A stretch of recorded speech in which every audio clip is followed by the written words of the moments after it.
দর্শক, মধ্যপ্রাচ্যের রাজনীতিতে একটি নাম শুধু একজন নেতা নয়, একটি মতাদর্শ, একটি রাষ্ট্র ব্যবস্থা, একটি ভূ রাজনৈতিক অক্ষ।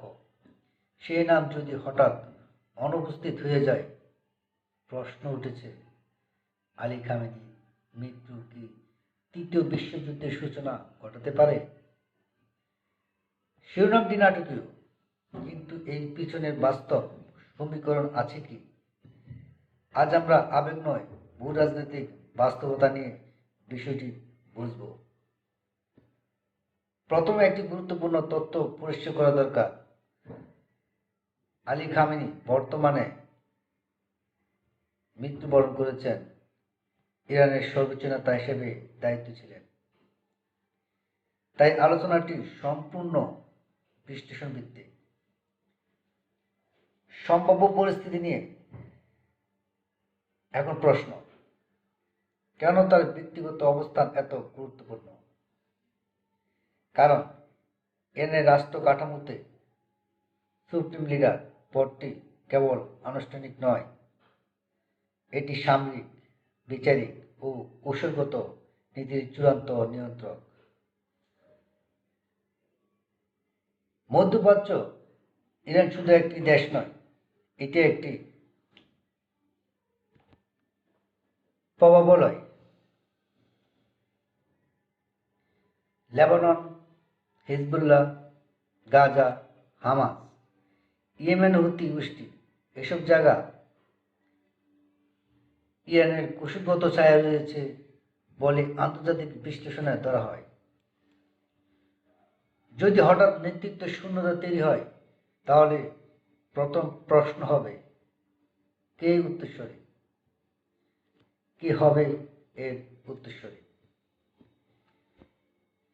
ইরানের সংবিধান অনুযায়ী অ্যাসেম্বলি অফ এক্সপার্টস নতুন সুপ্রিম লিডার নির্বাচন করে, কিন্তু রাজনৈতিক বাস্তবতা এই প্রতিক্রিয়া কখনো কখনো ক্ষমতার ভারসাম্য বদলে দিতে পারে। কেন বিশ্বযুদ্ধের আশঙ্কা আছে, বা কেন মনে করছে যে তৃতীয় বিশ্বযুদ্ধ মনে হয় শুরু হবে? যে পরিস্থিতি সারা বিশ্বে দেখা যাচ্ছে, বিশেষ করে ইরানের উপর যে হামলা হয়েছে, আমেরিকা এবং ইসরায়েল যৌথভাবে। কারণ ইরান এমন একটি অঞ্চলে অবস্থান করছে যেখানে যুক্তরাষ্ট্র, ইসরায়েল, সৌদি আরব, রাশিয়া সবাই কোনো না কোনোভাবে জড়িত। ইউনাইটেড স্টেট বহু বছর ধরে ইরানের উপর নিষেধাজ্ঞা আরোপ করে রেখেছে। এদিকে ইসরায়েল ইরানের পারমাণবিক কর্মসূচিকে নিরাপত্তা হুমকি হিসাবে দেখছে। সার্বক্ষণিক একটা ভয় থাকে ইসরায়েলের, কখন যেন ইরান পারমাণবিক অস্ত্র তৈরি করে ফেলে, আর পারমাণবিক অস্ত্র তৈরি করে ফেললে ইসরায়েলের জন্য একটি হুমকি স্বরূপ হয়ে দাঁড়ায়। এদিকে আবার রাশিয়া ও চীন ইরানের সঙ্গে কৌশলগত সম্পর্ক বজায় রাখে। ইরান রাশিয়া একটা কৌশলগত সম্পর্ক রাখছে সবসময় ইরানের সাথে। এদিক দিয়েও ইসরায়েল একটু টেনশন কাজ করছে। এই জটিল সমীকরণে নেতৃত্ব পরিবর্তন মানে নীতির দিক পরিবর্তনের সম্ভাবনা।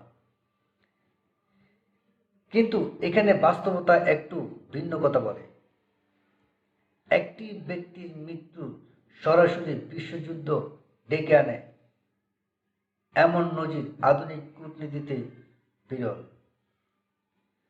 2020 সালে ইরানি জেনারেল কাসেম সোলাইমানি নিহত হওয়ার পর পরিস্থিতি এত উত্তপ্ত হয়েছিল, কিন্তু পূর্ণাঙ্গ যুদ্ধ হয়নি।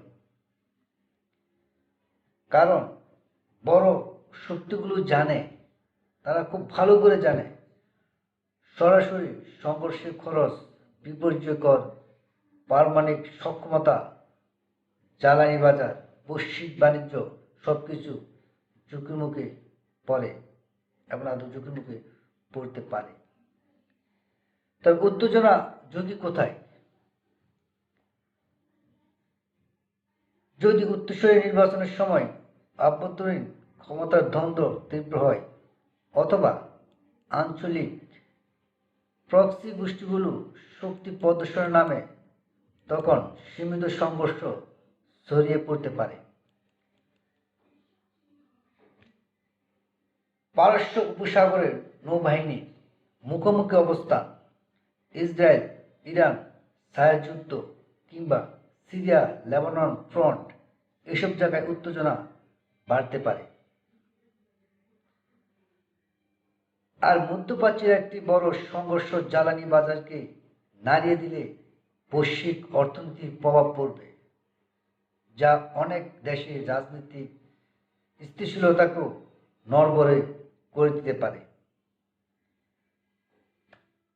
কিন্তু তৃতীয় বিশ্বযুদ্ধ শব্দটি ব্যবহার করার আগে একটি বিষয় মনে রাখা জরুরি।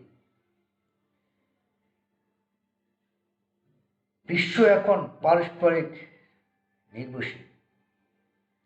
সরাসরি বিশ্বযুদ্ধ মানে বৈশ্বিক শক্তিগুলোর পূর্ণাঙ্গ সামরিক জড়িত হওয়া। বর্তমান বাস্তবতার বড় শক্তিগুলো সাধারণত সরাসরি সংঘর্ষ এড়িয়ে প্রক্সি বা কূটনৈতিক চাপে পরিস্থিতি সামাল দেয়। তাই সম্ভাবনা শূন্য নয়, কিন্তু তাৎক্ষণিক বিশ্বযুদ্ধের সম্ভাবনা অত্যন্ত কম বলে অধিকাংশ বিশ্লেষক মনে করেন। সর্বশেষ দশক একটি নেতৃত্বের পরিবর্তন বড় ভূ রাজনৈতিক মুহূর্ত তৈরি করতে পারে, কিন্তু সেটি স্বয়ংক্রিয়ভাবে বিশ্বযুদ্ধের সূচনা নয়,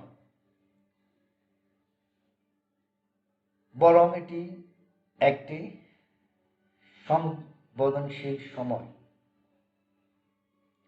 সেখানে কূটনীতি, সামরিক হিসাব এবং আঞ্চলিক শক্তির ভারসাম্য নির্ধারণ করবে পরবর্তী অধ্যায়। উত্তেজনা থাকবে, শিরোনাম হবে নাটকীয়, কিন্তু বাস্তবতা নির্ধারণ করবে শীতল কৌশল। বিশ্ব তাকিয়ে থাকে এমন মুহূর্তে, কারণ একটি সিদ্ধান্ত, একটি ভুল পদক্ষেপ, একটি ভুল বার্তা সবকিছু বদলে দিতে পারে। তবে ইতিহাস যে কথা বলছে, বড় শক্তিগুলো শেষ পর্যন্ত সংঘর্ষ এড়িয়ে যায়। তাই প্রশ্নটি উত্তেজনাপূর্ণ হলেও উত্তরটি নির্ভর করছে কূটনৈতিক প্রজ্ঞা ও ক্ষমতার ভারসাম্যের উপর। আশা করি ভিডিওটি আপনাদের ভালো লেগেছে। আর ভিডিওটি ভালো লাগলে অবশ্যই লাইক কমেন্ট করতে ভুলবেন না এবং চ্যানেলটি সাবস্ক্রাইব করে পাশে থাকবেন। সব ভালো থাকবেন, সুস্থ থাকবেন। আল্লাহ হাফেজ।